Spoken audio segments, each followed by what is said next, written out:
The meaning of this panel is vitally important to everybody in this room.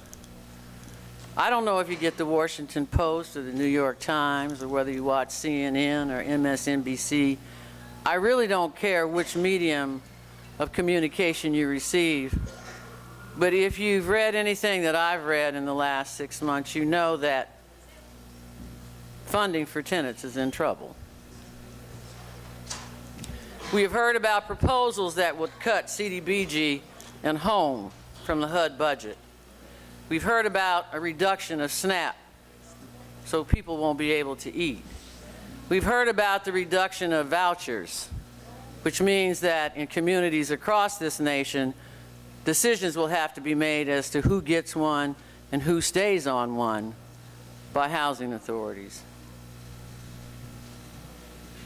The viability and the ability to construct affordable housing will depend upon whether or not the low-income housing tax credit gets the same budget or more money. Things have changed. They have changed dramatically. And only yesterday did they confirm the Deputy Secretary for HUD. So things are moving in a very slow snail pace. The future of affordable housing programs is a program I believe meant for everyone in this room. Not as a separate workshop where some people would show up, because I wanted to make sure that before you left this day, you recognize that you have some work to do. That you recognize that it is not all right anymore just to say, oh, things are bad. It used to be the case when we were trying to mainstream as Black Americans that we got up and we marched. We got up and we sat down. We got up and we did things that made a difference and have made a difference in our lives in the 21st century. But I guarantee you, if apathy sets in, it will be like arthritis. And pretty soon your bones won't be able to move. So today I have asked two of my very, very astute young attorney advisors to moderate a panel. A distinguished panel was put together by these two young men. Steve Dudek, who joined us from Boston, Massachusetts.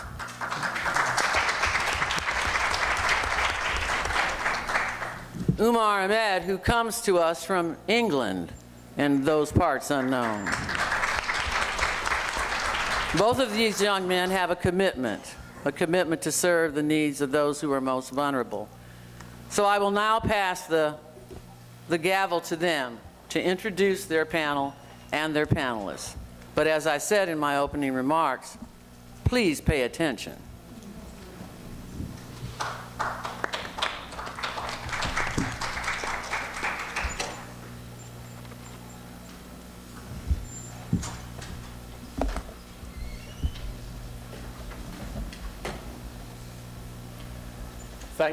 Thank you, Ms. Sharif, for that introduction. Good morning, ladies and gentlemen, and welcome to the summit. I am Umar Ahmed. I'm the Legislative Counsel at OTA. I will be introducing the plenary session this morning on the future of affordable housing programs. We can all agree, regardless of age, background, or party lines, that affordable housing is one of the most pressing issues facing the district today. The President and Congress have proposed major budgetary changes to the nation's housing program. This will greatly affect affordable housing in the district. Our panelists will highlight the budget process and explain how exactly this will impact us at the local level. We are fortunate to have with us today key policy experts from a variety of different district agencies, think tanks, and the US Congress. We have with us today, in alphabetical order, Carolina Arias, Policy Advisor to Senator Chris Van Hollen on housing. Of course, Senator Chris Van Hollen is on the U.S. Senate Committee on Banking, Housing, and Urban Affairs. And he is also on the Appropriations Committee. Director Polly Donaldson, who is the Director of the Department of Housing and Community Development. Lisette Flores, Housing Policy Analyst at CBPP, the Center on Budget and Policy Priorities. Valerie Jackson, Senior Director of Operations at DC Housing Authority. Director Todd Lee, Executive Director and CEO at the DC Housing Finance Agency. In the interest of time, we will not be going through the panelists' full bio. Their full bio is available in the summit program. I will now be introducing our first speaker, Lisette Flores, Housing Policy Analyst at CBPP. Lisette will be telling us a little about what CBPP does and what it does in relation to housing programs.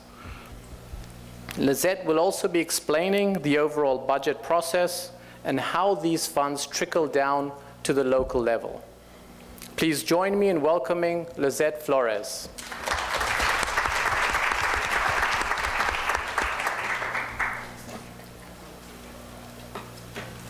Good morning.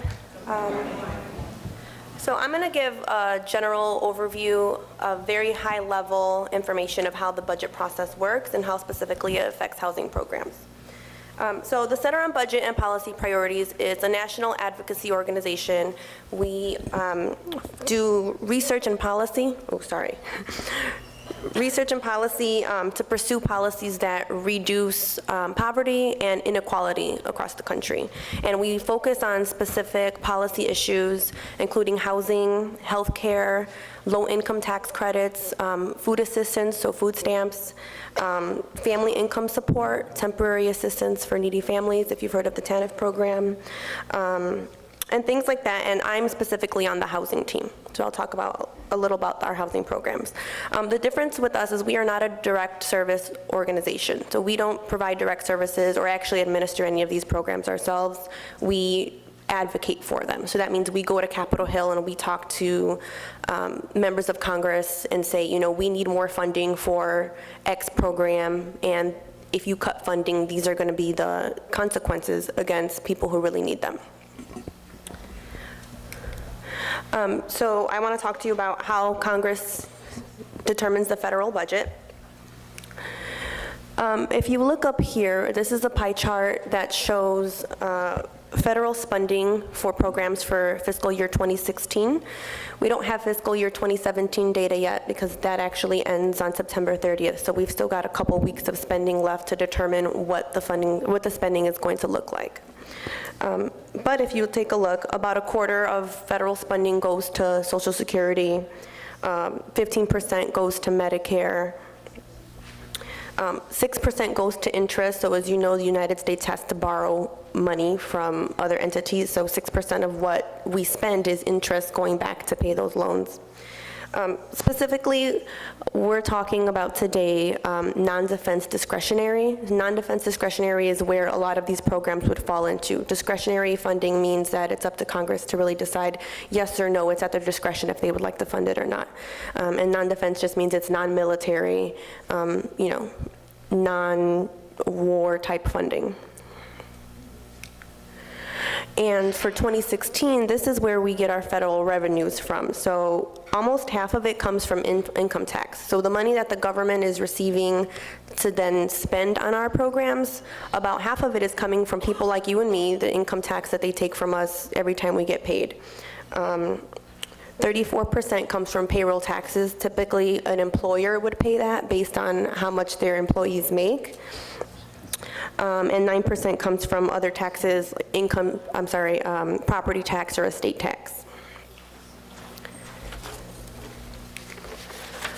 Typically, what the budget process is supposed to look like is, We pay our taxes, the government has revenue, and then every year they determine what the fiscal year spending is going to look like based on the money that they've earned from our taxes or other things that, you know, they've made to go into the revenue stream. Usually by the first Monday in February, the president will issue a budget. This year it was different because President Trump didn't release it until May. So the timelines are often not the way they should be or not in the order that they typically should go. So this was about 3 months late. But once that happens, by April, the congressional budget resolutions happen. And by the summer or fall, we have appropriations, reconciliations, and debt limit. So this past month, no, actually in August, the Senate and House passed their funding bills, and I'll get into a little bit about what was in those bills as well as what was in Trump's budget. And then typically by October 1st, you'll have a new budget for the next fiscal year.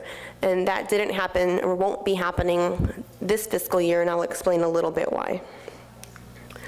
So what is in the House and Senate 2018 budget, and what are the impacts on communities and the local level? So the 2018 HUD budget proposed disastrous cuts across the board. The budget completely eliminated several programs: the Home Partnerships Program, the Community Development Block Grant Program, CDBG, Choice Neighborhoods, and the Self-Help Homeownership Opportunity Program. It also decreased HUD's budget, Department of Housing and Urban Development, by $7.4 billion, so it's about 15% less than what was enacted in 2017.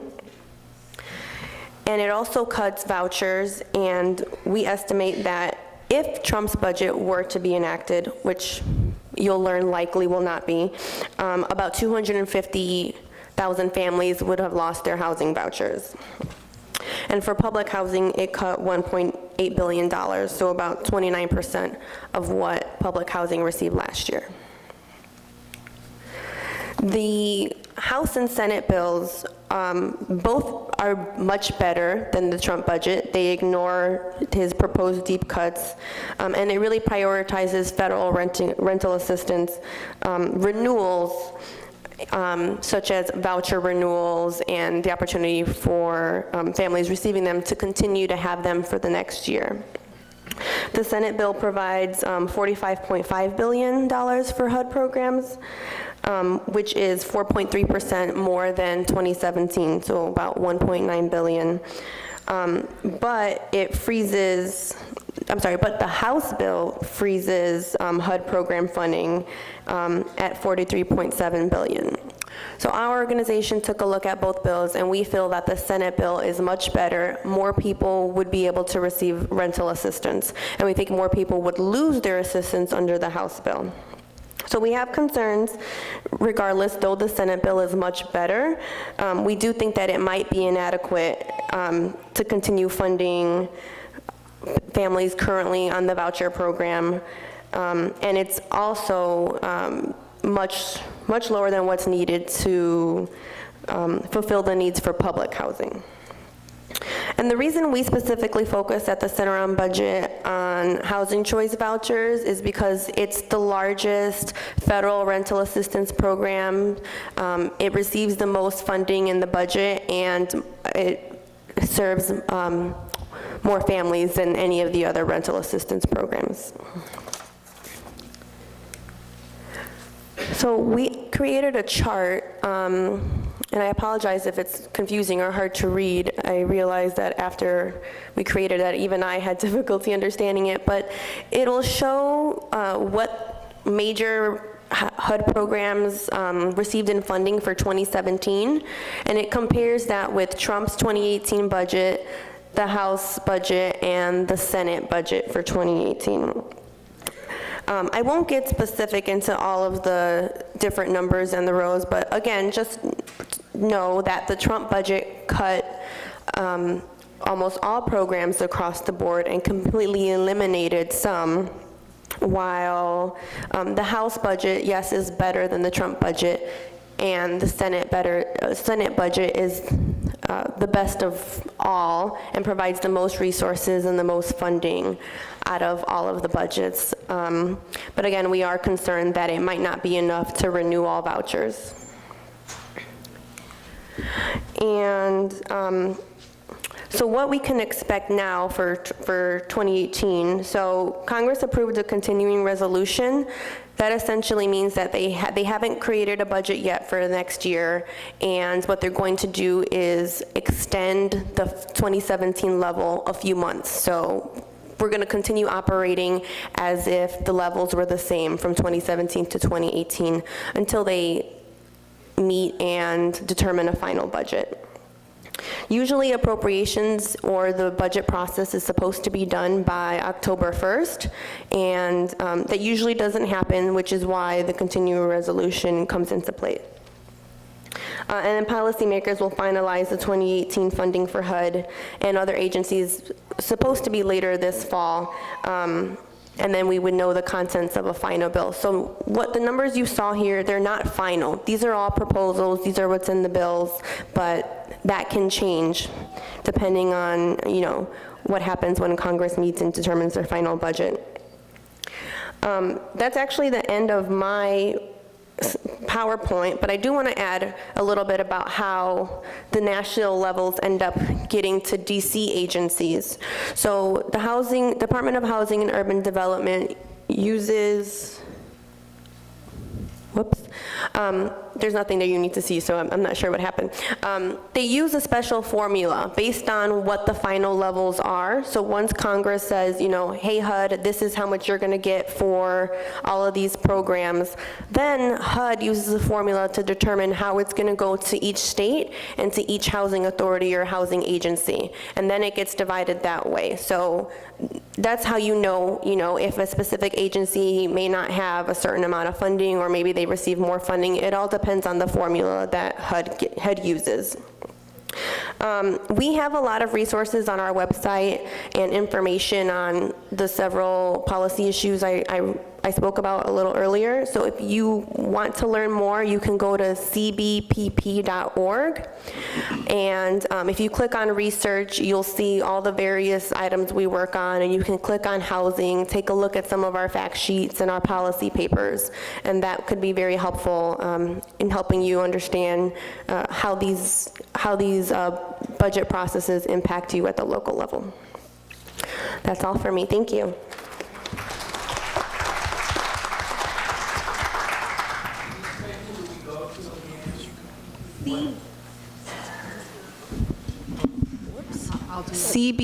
cbpp.org. C as in cat, B as in boy, P as in Paul.org. Okay. Thank you, Lisette. Again, my name is Stephen Dudek, and good morning to everyone. I'd like to introduce our second panelist, who is Director Polly Donaldson. Since January 2nd, 2015, Director Donaldson served as the Director of the DC Department of Housing and Community Development. Today, Director Donaldson will explain the role of Dhcd in relation to the tenants in the district, explain how the proposed federal budget will impact housing in the district, and explain how the proposed federal budget will impact Dhcd programs, including tax credit properties, inclusionary zoning properties, and programs funded by CDBG grants. Please join me in welcoming Director Polly Donaldson.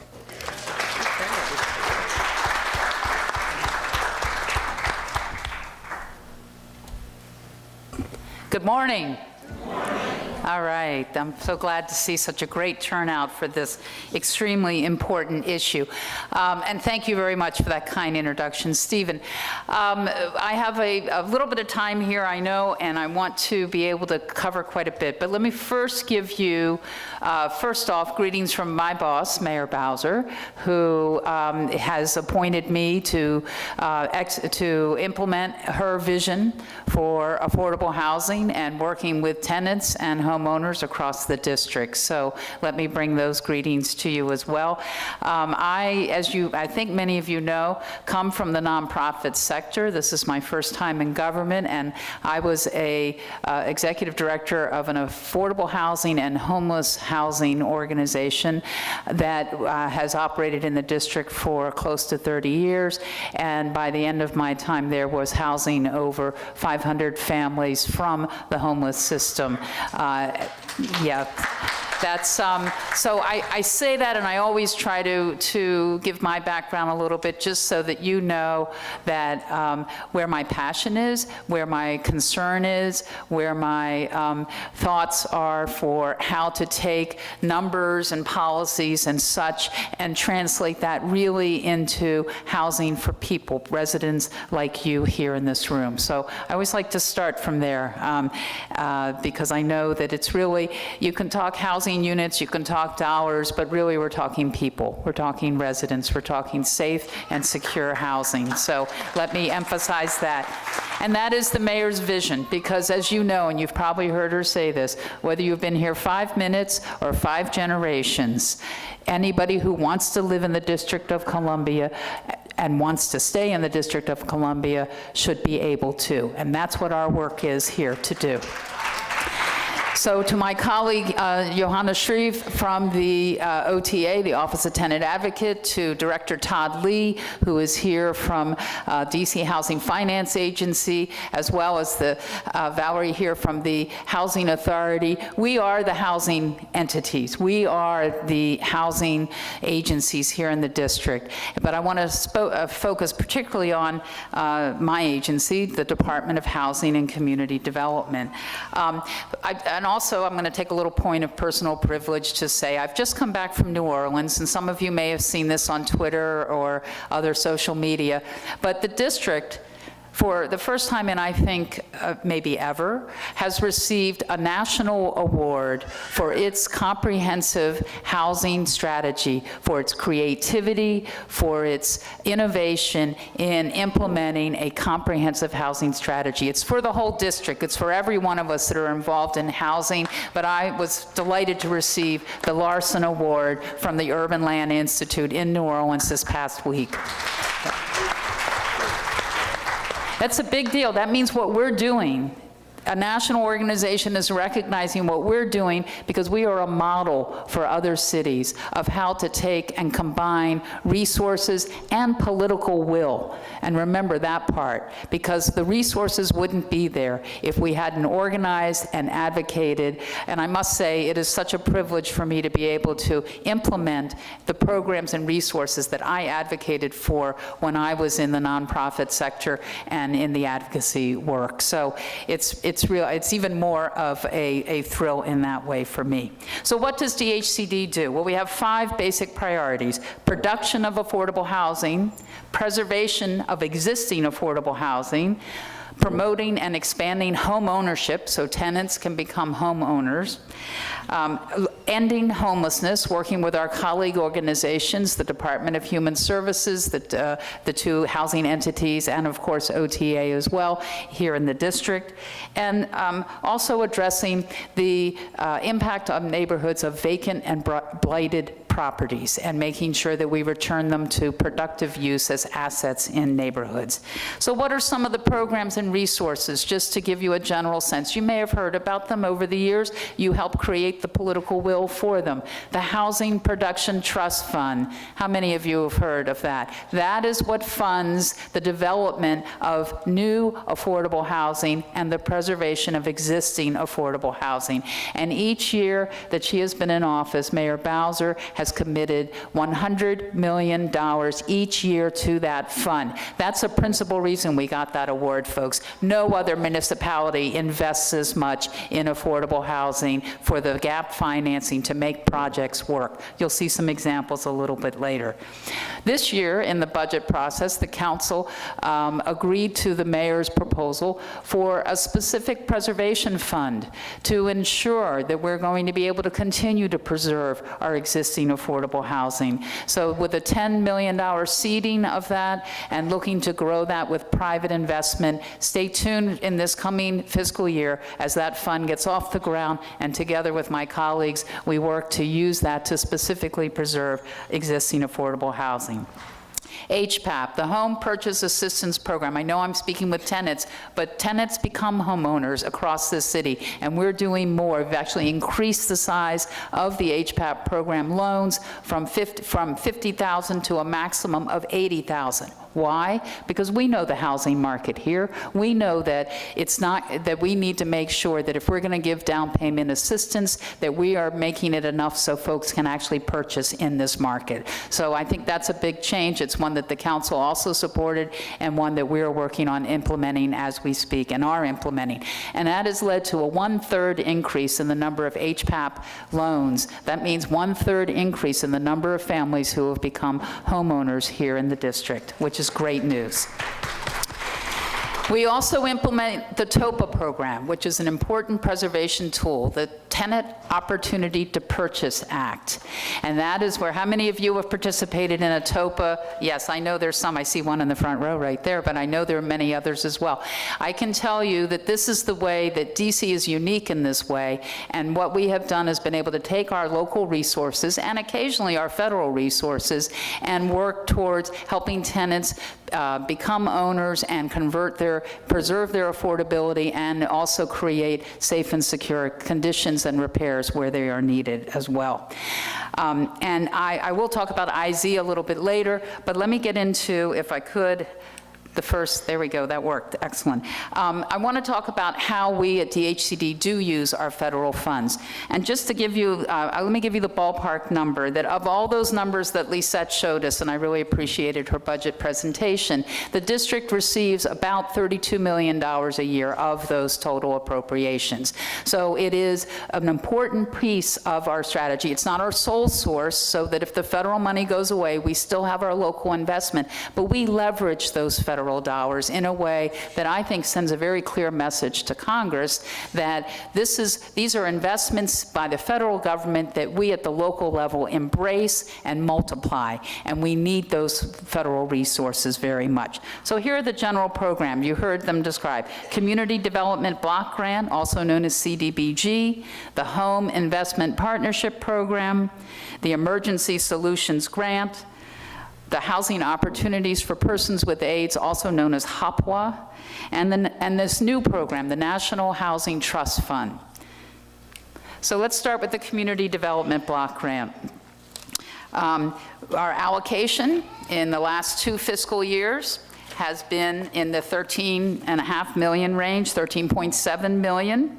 We don't know our FY18, meaning the federal budget 18. I can tell you that the way that HUD allocates the funds, just so that you're clear, the FY17 allocation you see up there of 13.7 is used in the district's budget for FY18. So those resources will be spent in the coming fiscal year.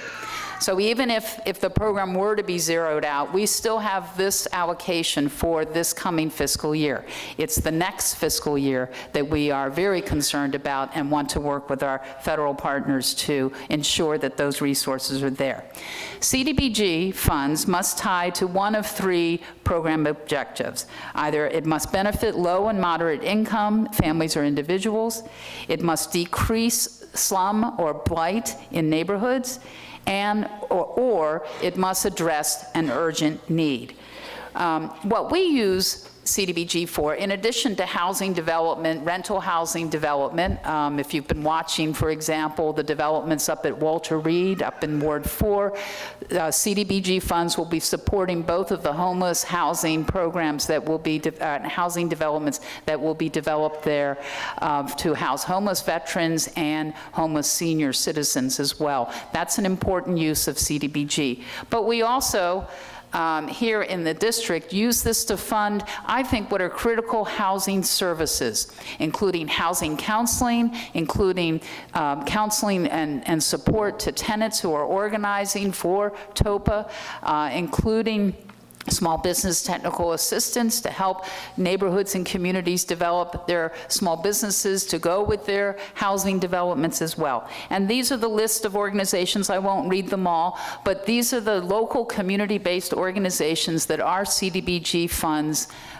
help support. And many of you interact with these organizations. I know OTA does as well. And I can tell you that this is where, if I had to make the case to the Congress of where the most critical support for CDBG, it is in supporting these community-based organizations who are in the neighborhoods, who are our first line of interaction with residents and tenants across the district.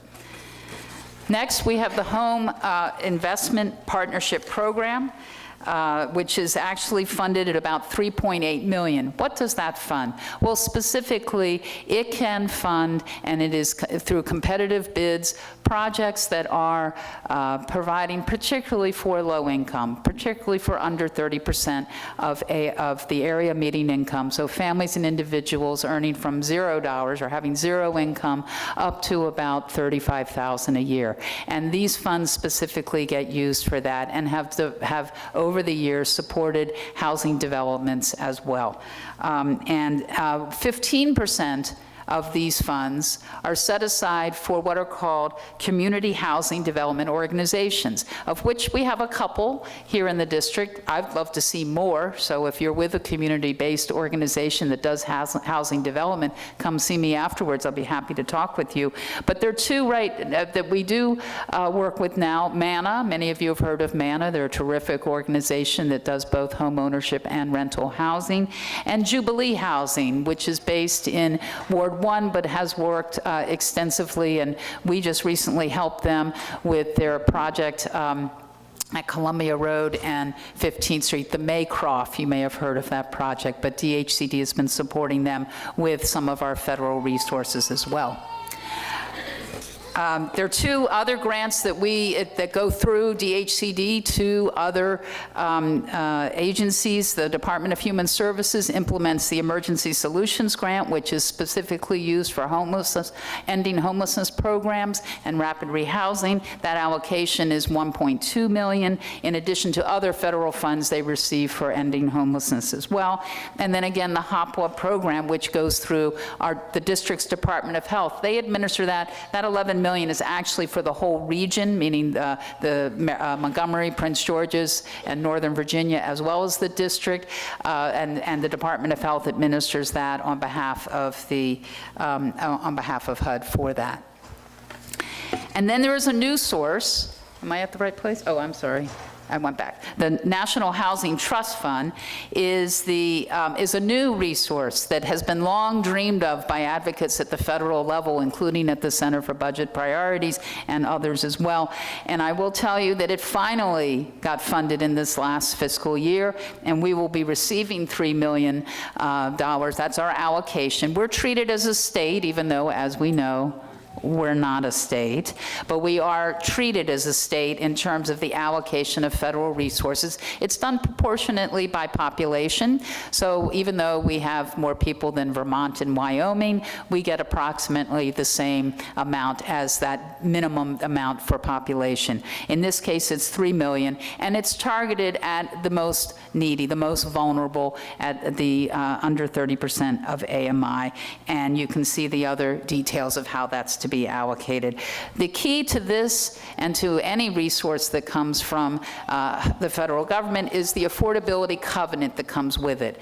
And that means that it's not just for, until one tenant moves out. The developments either have a 30-year requirement for affordability, or if they blend with some of our local resources, they have a 40-year covenant as well. So that is to help sustain the affordability over the period of time. I do want to briefly talk about our key local funding source, the Housing Production Trust Fund.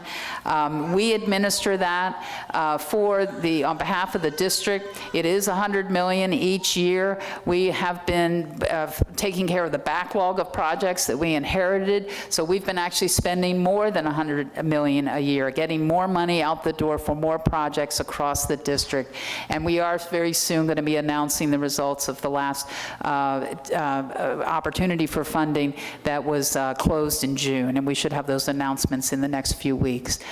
Here's some examples of some projects. Ward 4, these two, one was a Topa deal, the Kingston Apartments, and that means the tenants got together and selected a developer to help make that development happen. 33 Missouri Avenue as well. Just a small amount, as you can see, $2.9 million from the trust fund, $1.3 million. But any banker or lender will tell you, without the district money being in there, they would not do the deal. It closes the gap. That's why it's so important. We never fund 100% of a deal, just so that you're clear. We work with our colleagues at the Housing Finance Agency, and I'm going to turn it over to Todd in just a moment, and he's going to talk about the resources they put in and they're able to do. But we are clear that without that government funding, we would not be able to leverage the private loans and other grants and such that make up how these projects occur. Here's another set of examples of projects that have recently been approved. One, I think, was just in the last 3 weeks on Massachusetts Avenue, which is also a Topa deal, where the tenants were at risk of losing their affordable housing, and where we have helped the tenants purchase, and they have assigned and are working with a developer to help rehabilitate that. Ward 7 on 37th Street Southeast, that's a block very close to Sousa Middle School, and one that really needs help and support there. And then finally in Ward 8 on Good Hope Road, again, looking at both large and small buildings as well. So that's a little bit of an overview, and I'm happy to answer any questions that you all may have if we have time at the end. Thank you very much.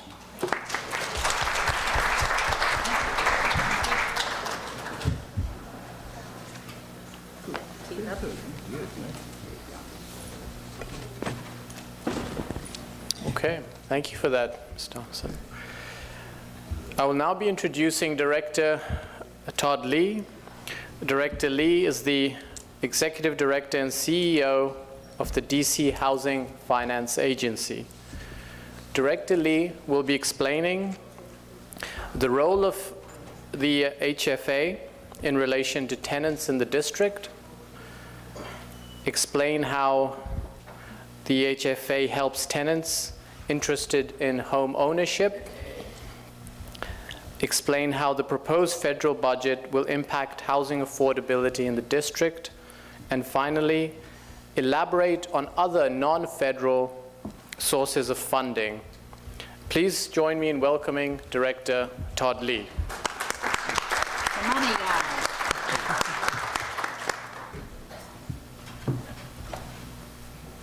Thank you, and it is still good morning. Okay, right. I am not going to go through budgets.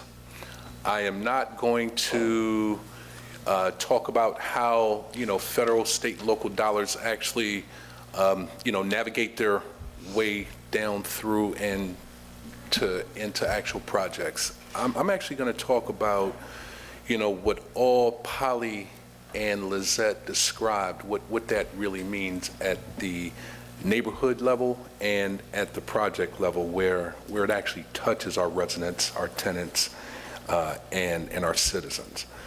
I know we're talking about the HUD and other federal, departments' budgets, and the importance of those dollars to housing. But you should know that the vast majority of the affordable housing that we have in this country and in our city is actually financed using private dollars, okay? Most real estate projects are financed using debt and equity. In affordable housing, the debt in many instances is in the form of tax-exempt bonds, and the equity comes in the form of low-income housing tax credits. affordable housing, and that's really debt and equity, that's how most real estate in this country gets built. And in housing, it's kind of as I just described. However, affordable housing is one of many classes of real estate that involves the use of subsidy dollars in order to get the real estate built.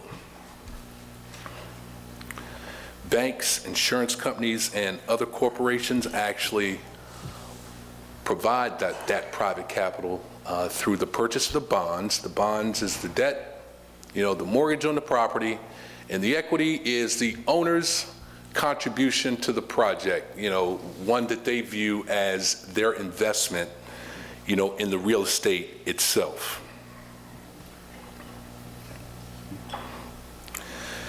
The subsidy is critical because those private investors in the debt and the equity rely on the subsidy, that Polly's organization and other agencies inside of our city provide in order to make the financing work. I mean, money makes the world go round, and without the dollars, we just can't build, affordable housing or any of the other things that we need in order to support our residents in our city and in our country.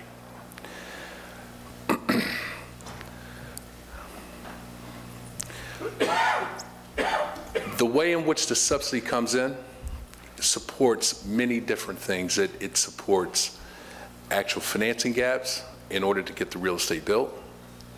It actually supports the income that the property has to generate in order to, pay those private investors for the money that they put in to get the projects built. And it pays for outcomes such as lowering the cost of housing, for our residents. The subsidy is critical to the extent that no subsidy, no money coming in from HUD, no money coming in from HHS, no money coming in from the Department of Agriculture, no money coming in from our local sources, no units built, delivered, or preserved. And I know, no is extreme, but we have an extreme housing issue in our country and in our city, and so I like to talk in extreme terms, when I'm talking about these things.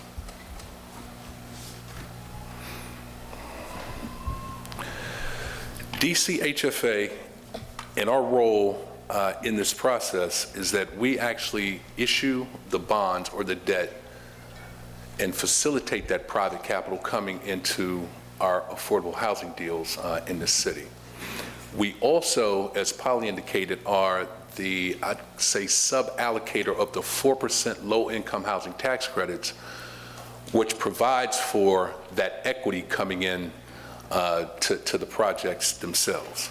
And then every time I'm at the podium, at a groundbreaking, ribbon cutting, I'm standing right beside Polly because Dhcd is critical because that's the agency through which our local and our federal subsidy flows through.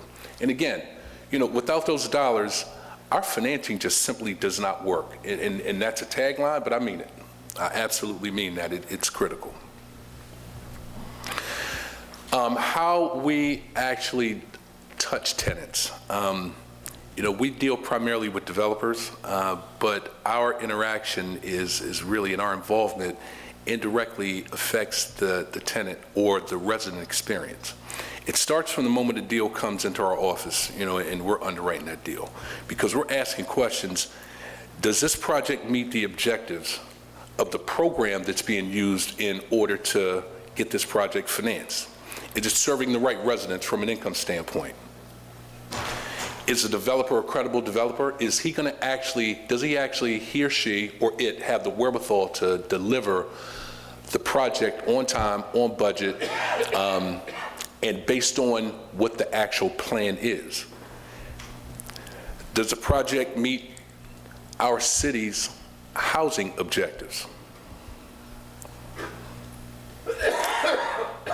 The property manager the developer chose to actually run the project, Does that property manager have the experience and the wherewithal to meet all of the compliance? Because there are rules and laws associated with the vast majority of these programs. Does that property manager have the wherewithal to meet the compliance objectives?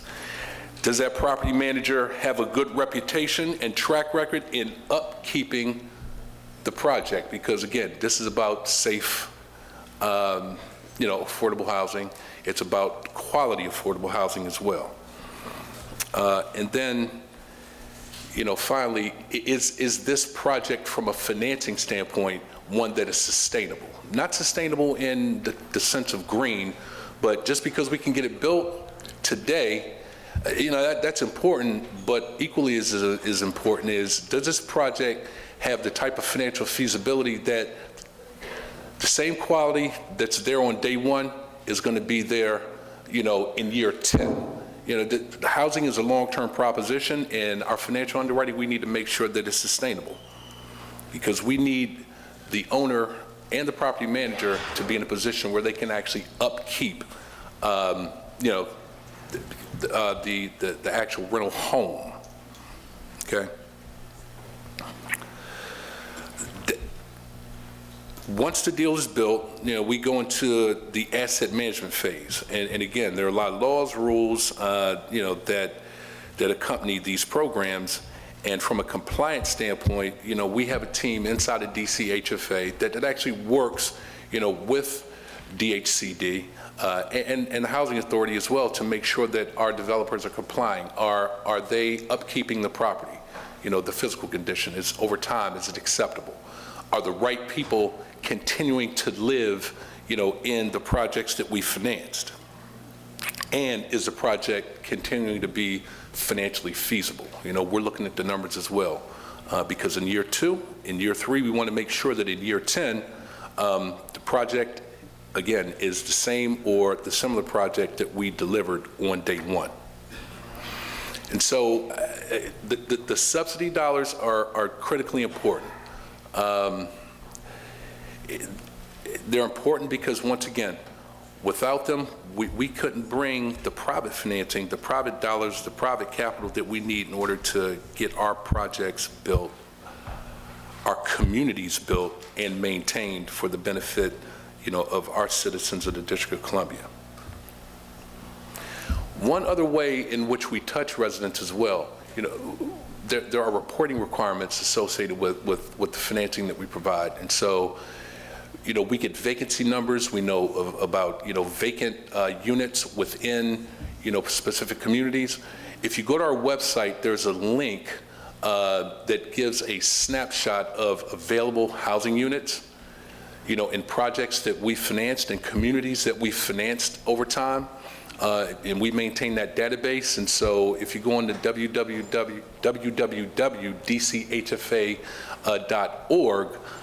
you can also find a listing of available affordable units throughout the District of Columbia in every ward. Polly touched on this. When we talk about affordable housing, most people think that, that's limited to rental housing.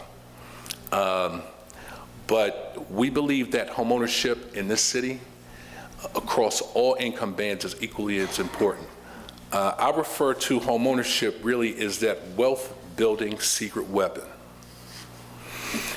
DCHFA also runs a very robust single family home lending operation.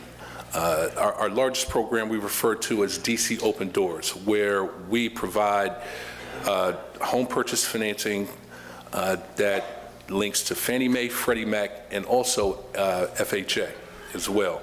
Open Doors comes along with a down payment assistance program that we fund through the successful earnings of the agency. We also have been, over the last 6 months, a co-administrator of DHCD's HPAT program as well. And I don't think that we collectively do a good enough job making this point. With an Open Doors loan, down payment assistance, and HPAT, depending upon income and how the numbers work out, you can actually buy a home in the District of Columbia with $500 at the closing table. And I'm starting to say that even, more and more. Those aren't going to be the numbers in every case, but that's a possibility for those who, are seeking access to home ownership and, again, that wealth-building secret weapon. Affordable housing,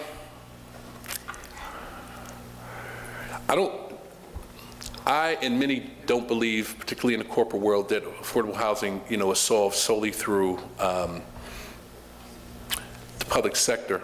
Although we do really need for Congress and the administration, to maintain and even increase the budgets of HUD, HHS, the Department of Agriculture, any federal agency that provides for housing and resident-related services. It's critical, again, because every day a new household is formed, and that household needs somewhere to live. And so maintaining the budget and even increasing the budget has to be a priority for all of us. Even corporate America has realized, in terms of the future of what affordable housing finance looks like, even corporate America has realized that housing is a critical issue in terms of recruitment and retention of high-quality employees. Just to give you one example of what the future of affordable housing might look like, along with an increased federal and local budget targeted towards housing. In San Francisco, Google and Facebook actually build housing, because one of the things that they've realized is that because of the amount that they pay their employees, they're high-paying companies, they have an impact on their local communities in housing prices. Their employees can afford to pay more, and as a result, they're seeing displacement, even more and more displacement in San Francisco. So what they've decided to do is actually set aside some of their capital in order to build housing, okay, that actually replaces some of the housing that's being, occupied by their employees, and also they're actually building housing for their employees. And so we all need to recognize that housing is more than just a problem for an agency like mine or Polly's or even for the federal government, but it's an issue that needs to be tackled by our entire society, particularly those that have the means to provide capital in order to combat this problem. And it's up to us, all of us, to use our voices and our ability to go to the ballot box periodically to and the stroke of a pen through writing letters to make sure that everyone understands that this is a problem that we all need to tackle, because it's important. It's housing is and resident-related services is one of the most important things to sustaining, our success as a society. Societies are measured based on how they take care of those who need help taking care of themselves, and we all need to be doing our part in spreading that message. Thank you. And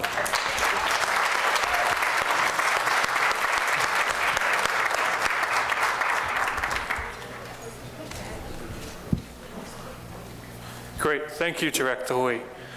Our next panelist, our fourth panelist, is Valerie Jackson, the District of Columbia's Housing Authority's Senior Director of Operations.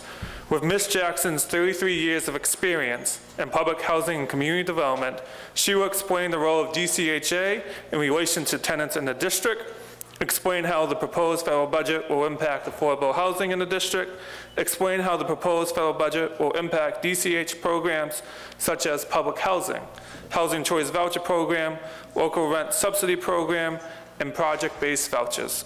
Please join me in welcoming Ms. Valerie Jackson.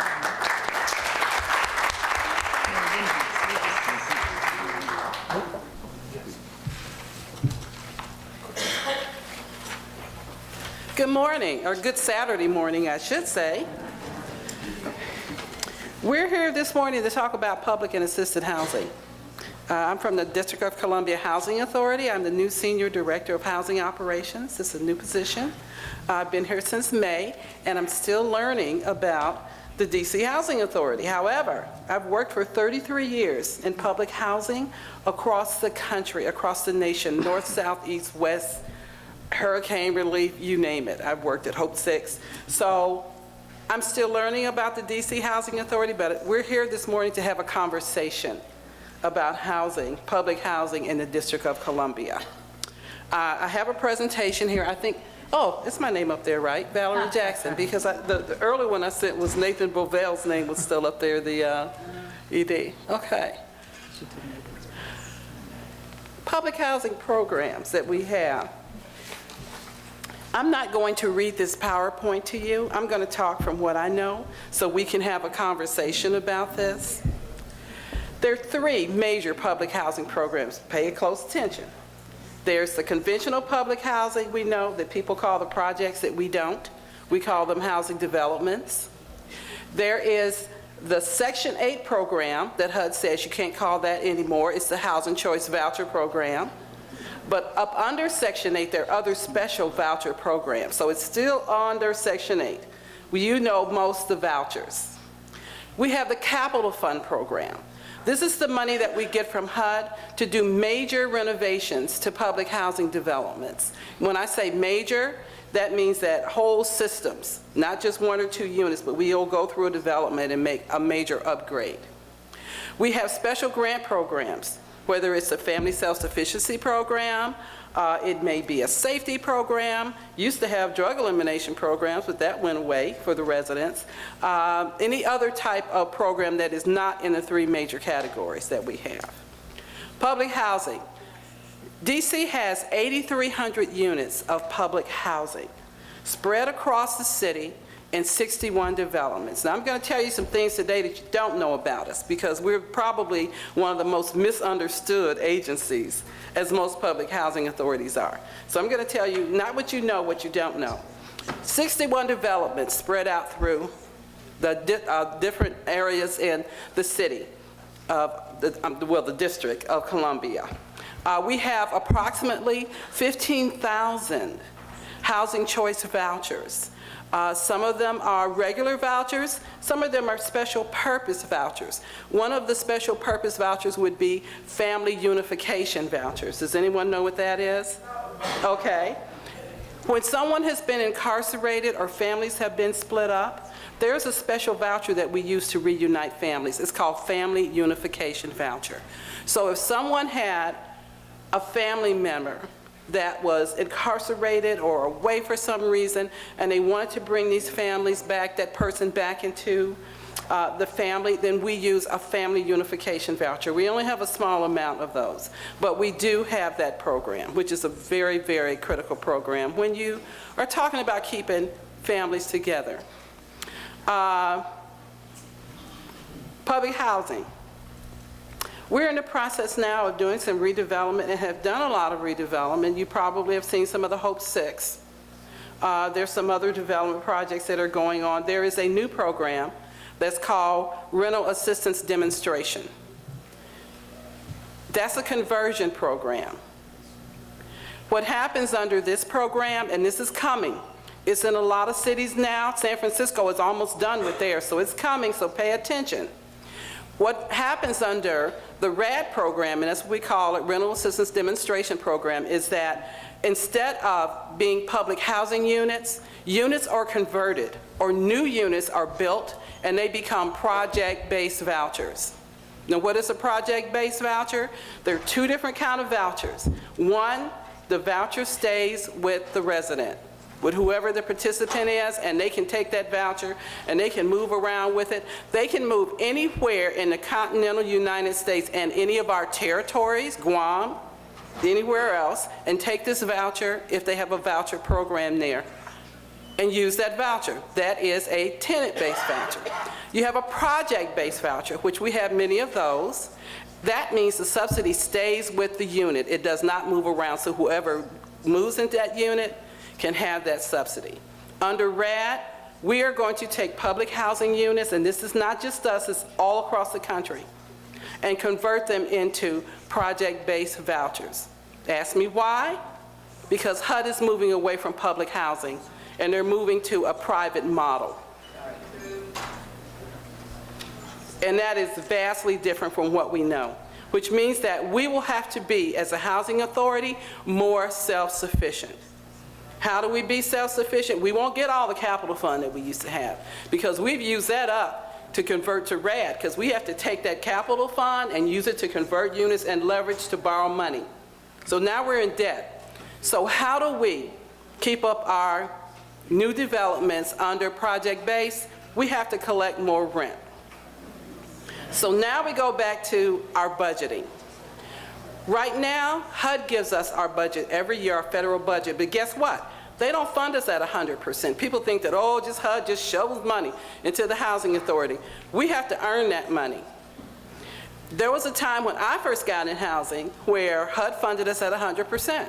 Whatever you said you wanted, we want a unicorn. HUD said, okay, you got it. You want a unicorn? Want that? You know, we want a magic castle. Build that too. That doesn't happen anymore. They fund us at about 80% of what our projected budget is. DC Housing Authority's budget, because of all of the units we have, and I'm talking total budget, using all three programs, Capital Fund, Housing Choice Voucher, Public Housing, any other rent revenue or revenue streams we may have from special vouchers or grants, it comes to about $300 million. Oh, but that includes rent revenue. So this is why this is important that the public must know. We're in the business of housing people. We're not in the business of putting people out on the street. I just want to make that really clear. I want to make that clear.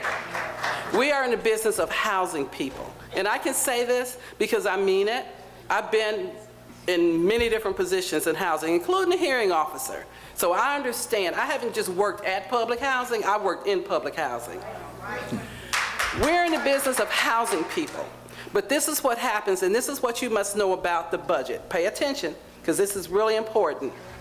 We get funded at about 80%, and that's from a performance funding system. This is how HUD calculates what housing authorities are going to get. The rest of that money we have to earn from different fees and from rent. Rent revenue is calculated every year in that budget. So if we can't collect rents, if people are not paying rents, then you know what that means? We don't have the money to put back into those units many times to fix them up. So it's not like there are things we don't want to do. If our residents are not paying rent on time, then that hurts us, and it hurts them, and it hurts other residents. So be clear on that. Now, in 2018, according to some projections, and these numbers are going to float, we're going to lose about $6.7 million, the DC Housing Authority, in operating subsidy.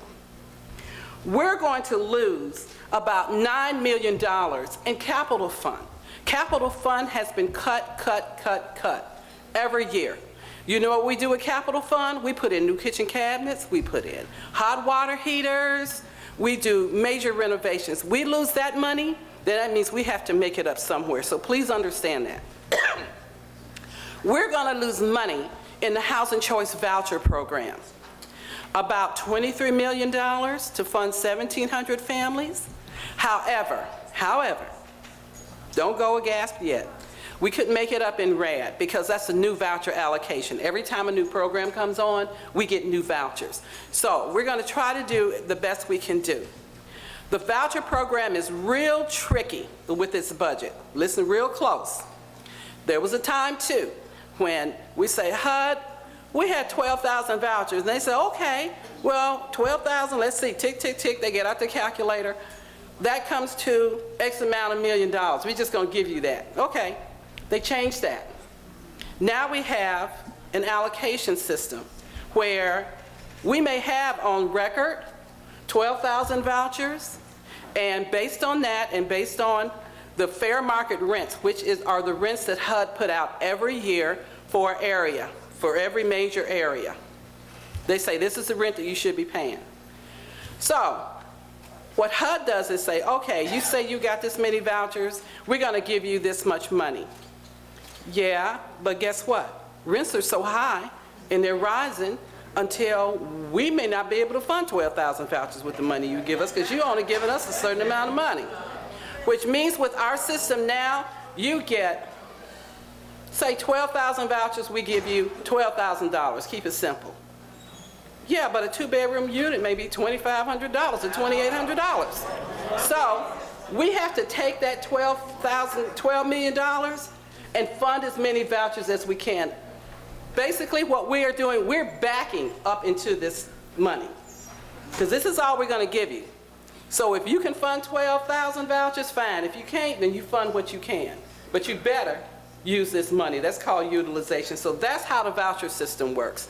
So if you see like, oh, we have 12,000 vouchers, but we're only funding 11,000, that's because a three-bedroom unit here is about $3,500. And our landlords are not going to give us this at a discount. They're trying to make money too. So this is why I'm telling you that we are probably one of the most misunderstood. We do the best we can, and it's not what you see, it's what you don't see, and how we're going to be affected this coming fiscal year with budget cuts that are constantly. The people at the top of the Housing Authority, because we have a different funding system now, it's called asset management, project-based, that, oh, you think everybody there is earning a whole bunch of money, you big wigs. We have to earn that money from our developments. HUD doesn't fund our big office directly, the top executives. Guess what HUD does? No, they don't. Guess what HUD does? HUD funds the developments directly. So that money goes directly to the developments now. And guess what? Part of that is, again, collecting rent, making sure everything is right, and we bill them, and we bill them a fee for accounting, IT services, maintenance, other services. So that's how we earn our money now. There is no more big budget that goes to HUD and they just fund everything. Here's the key, and listen to this real careful and take back to your constituents.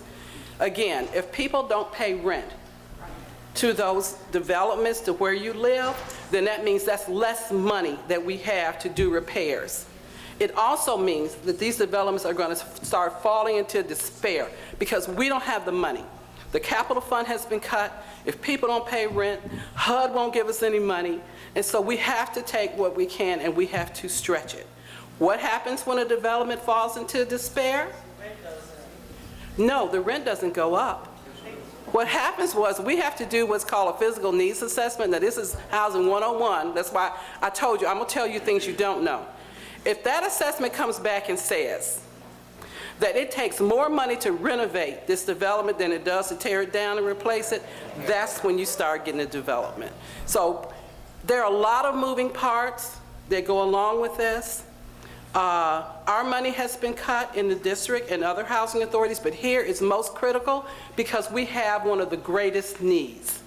This is the largest waiting list I have ever seen in my life, except maybe Chicago. But anyway, this is a we have a lot of people waiting in line for housing.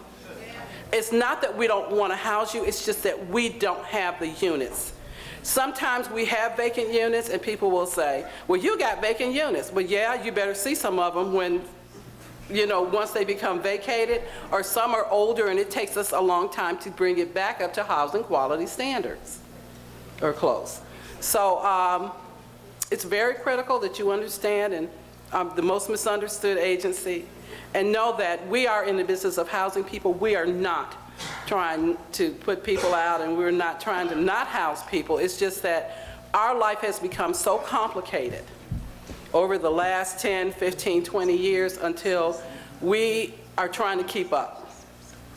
So look for new things that are coming. You'll see the rental assistance demonstration program, which is going to bring more units on. We also do have public housing units. These are regular public housing units because we partner with the city and with anybody else that we can partner with. So a lot of new development has public housing units that are dotted in that you don't know that's there. And they're actually regular public housing units. So pay attention to what new properties are coming online because some of them may have public housing in them. It's not all about these housing developments or what people call the projects anymore. Public housing has a new face.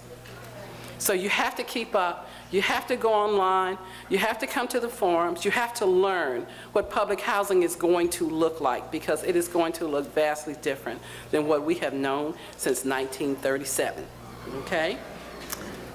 Well, I hope I left something with you today, so. And thank you very much for putting up with me.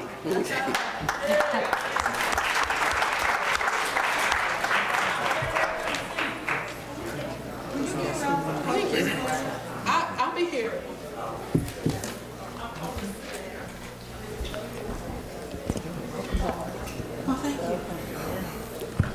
Thank you, Director Jackson. I will now be introducing Carolina Arias, Policy Advisor on Housing to Senator Chris Van Hollen. And we know the Senator is on the Banking Housing Committee and the Appropriations Committee. Carolina will be giving us her insight into how the budget process works in Congress, what the likely outcome of that budget will look like, the key housing items in that budget that her office favors and why, and what DC residents can do to ensure that the housing programs that matter to them remain in the budget. Please join me in welcoming Carolina Arias.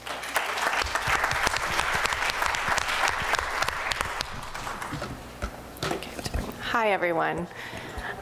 I'll try to be brief because I think I'm the person standing between you and lunch. So I'm just going to try to fill in gaps. I want to thank you all for coming out today. It's a wonderful turnout. I want to thank the Chief Tenant Advocate, Johanna Shreve, for inviting me here today, and Umar and Steve for all their hard work in putting this panel together. So I'll start with the Trump budget. As folks have discussed before, there are some serious gaps and in the HUD budget and also in all of our safety net programs. And I was out with my daughter last week, and one of her friends' grandfather asked me, he said, "You must be so discouraged right now." And I said, we don't have time to be discouraged. Senator Van Hollen doesn't have time to be discouraged because we have to work really hard right now. And especially for you, we're here working for you guys, and we need you guys not to get discouraged and to advocate for your programs, to also tell us what's not working. If something's not working with your housing, if you think that something could be done better, reach out to your elected officials, reach out to your contacts, reach out to whoever you can, because we need to know what's working and what's not. And that's a really important part of this process. So the hard part with the cuts to the HUD budget is there's really not a lot of cost savings. I think that Valerie did a really good job of explaining how her programs are funded. And there were a lot of cuts done in the Bush administration between 2001 and 2008. And they probably identified all of the cost savings that there could be at HUD. And so there just really isn't, it's like squeezing water from a rock. That's the kind of situation that we're in now. The good part is that it looks like there's will from both the Republicans and the Democrats in Congress to restore funding to these programs. That being said, what we're seeing, though, is we're doing baseline funding, and we know that these programs need more than that. And so we're working hard to see if we can do more than that. It's a challenging environment. And then there's other things that are going on as far as policy proposals that you all want to keep a lookout. On the fair housing side, the administration is going to have a different view of what fair housing is than our last administration. So keep a lookout for those changes and what happens with that, and advocate for what you all think fair housing is, I guess, is the best way for me to explain it. And then There's also been some changes that the administration has proposed with regard to minimum rents that I'm not sure that other panelists have discussed, but I do think it's important for me to bring this up to you all. The Trump administration has a proposal that every tenant that uses the voucher program or housing assistance pays a minimum of $50 a month in minimum rents, or 35% of household income. Now, to President Trump, $50 a month might not seem a lot, but to a lot of other folks, we know that's a lot of money, especially to elderly and disabled, who are, most of their income is from benefits, and so you're not necessarily going to be able to go out and make more money to cover that $50 minimum rent. Senator Van Hollen, other folks in Congress are working against these proposals because we know that it's just going to impact what people have at the end of the week to pay for medicine and other important things, or food for your children. So that's something I did want to shine a light on that I think is important, and it's something that people haven't really been talking about necessarily because there's so much to talk about.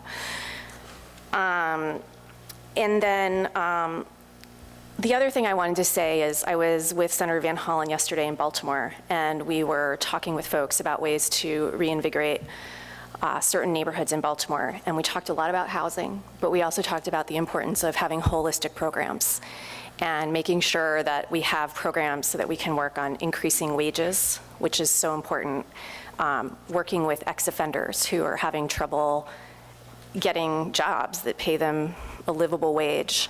And also, as we were talking about, I can't remember who's talking about family reunification programs and the importance of those. I mean, all of that is important when we have these conversations about housing, that we look at ways that we can increase wages, that we can get people better access to health care, that we can help ex-offenders connect with jobs and find good places to live.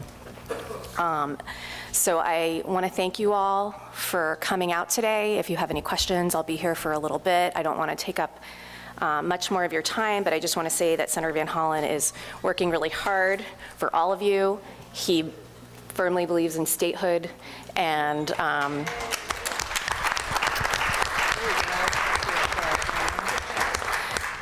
since he's on the Appropriations Committee, there's a lot of things that creep up into appropriations bills that sometimes, that very much impact the district and the decisions that you guys want to make, and he's a strong advocate for you all. So thank you again.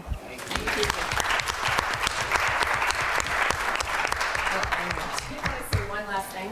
Mr. Lee made a very good point about writing letters, reaching out. That's very important right now. So make sure you do it.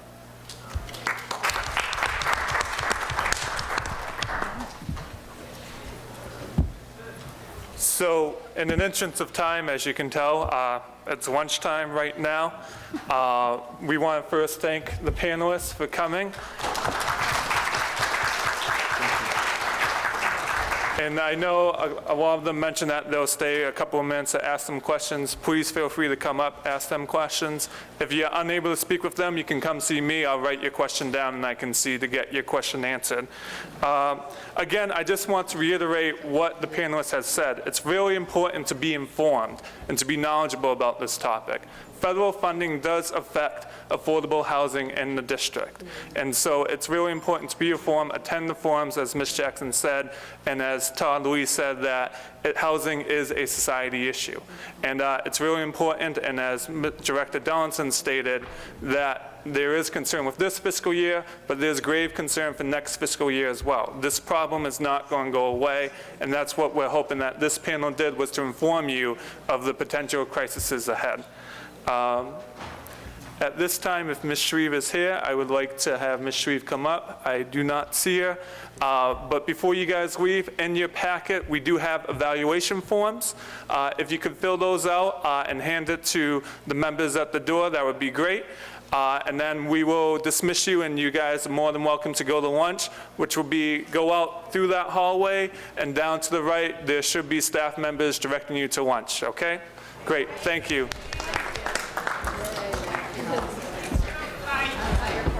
Yeah, no, that'd be great. I work closely with Thank you so much. You're welcome, thank you. Thank you, Director Donaldson. That was very insightful. Thank you.